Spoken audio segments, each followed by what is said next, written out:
Hello everyone, welcome. You're watching Next IAS English. Today let's dive into the 15th India-Japan Annual Summit in Tokyo on August 29-30, 2025. This meetup between Indian Prime Minister Narendra Modi and Japanese Prime Minister Shigeru Ishiba was a big deal, strengthening what they call the special, strategic and global partnership. It's all about mixing India's huge talent pool and market with Japan's awesome tech. Trades hit $22.85 billion and Japan's invested $43.2 billion in India. This summit celebrated that, tackled global issues like trade hiccups and climate change and planned for the next 10 years as well. Modi ji's 8th Japan trip showed how tight these two nations are, from the Buddhist roots to modern teamwork in trade, defense and tech.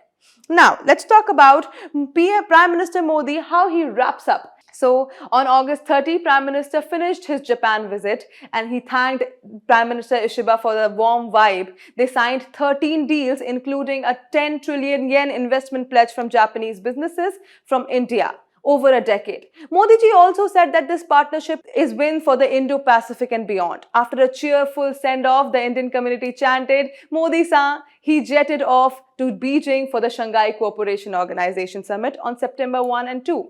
The SCO also focuses on fighting terrorism and boosting trade with countries like China and Russia.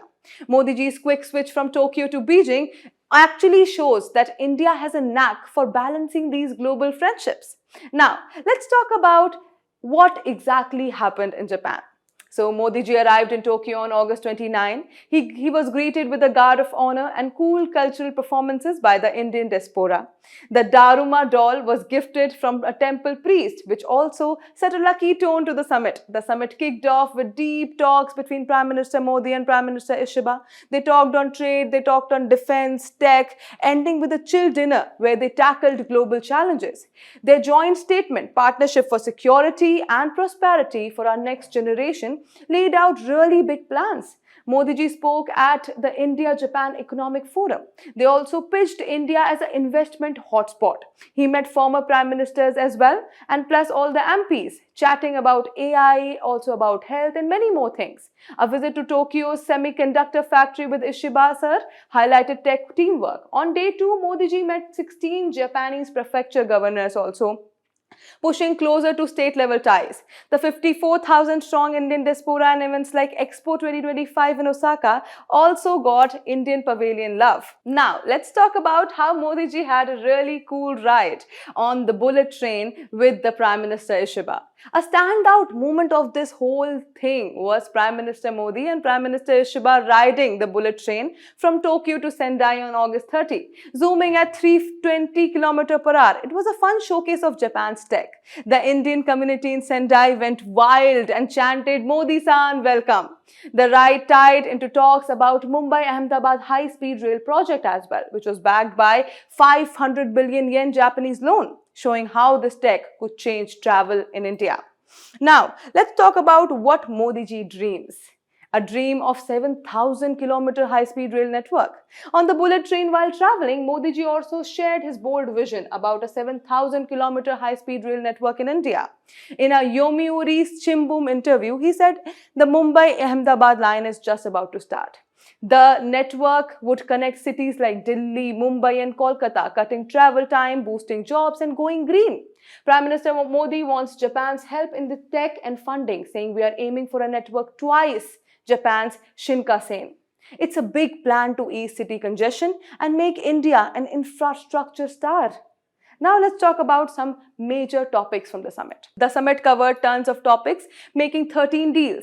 Now here's the simple scoop. Number 1 was trade and cash. Japan has promised 10 trillion yen in investment for Indian factories, green energy as well as tech. They also launched an SMEs forum for small businesses and a mobility partnership for railways and ports like the Mumbai-Ahmedabad rail. An economic security initiative targets key sectors like the semiconductors. The second point is the defense and safety.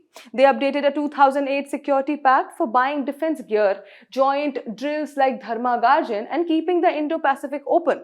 They're building on the Quad and space cyber teamwork. Then the third point is tech and innovation. An AI initiative focuses on the safe AI plus R&D in quantum tech, biotech, and a joint lunar mission, Chandrayaan-5, a digital partnership 2.0, which boosts digital infrastructure in 2025 and 26, and the year of science and tech exchanges. Then energy and environment was also a concern. Deals cover clean hydrogen, cutting emission and managing pollution and wastewater as well. The clean energy partnership pushes renewable and biofuels. Lastly, it was health and people. A plan to swap 5 lakh people for over 5 years include 50,000 Indian workers for Japan's labor needs. Health talks focused on medicines and hospitals. Cultural deals promote art and diplomats will train together. The other stuff included that they discussed mining critical minerals, US reforms, and also fighting terrorism. A much important point. Modi ji also praised Japan's G7 role and they'll link Indian states with Japanese prefectures for businesses. Now, let's talk about the conclusion. In conclusion, as Modi ji waved goodbye to Tokyo and headed to Beijing, the India-Japan summit shows what true teamwork can do. From zooming on the Shinkansen of dreaming of a 7,000-kilometer rail network, Modi ji and Ishiba ji laid out a bold plan with 13 deals for more trade, tech, and security. This partnership's got big vibes, blending shared values and big dreams. Let's see what the future holds for India and Japan. And the world also, that they're going to build a brighter tomorrow together.